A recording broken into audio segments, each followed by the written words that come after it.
আজকে আমি এই মিষ্টি কুমড়াগুলো শাকগুলো নিব, কারণ আমরা ঘরে অনেক বছর ধরেই খাওয়া হয় না। কারণ যেই বোনেরা খাইতো ডুগাডাগি, ওই বোনদেরই বিয়ে হয়ে গেছে।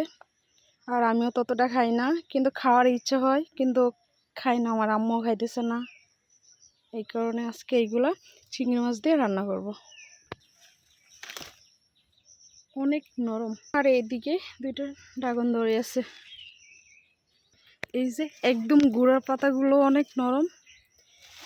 এই পাতাগুলো দিয়েও ভর্তা খাওয়া যাইব, রসুন পেঁয়াজ সরিষার তেল দিয়ে, অনেক মজা ভর্তা।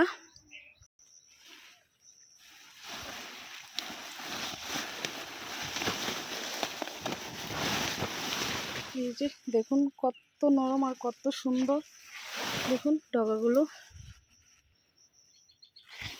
মন চাইতেছে যে এখনই কাঁচা খাই ফেলি, এত সুন্দর।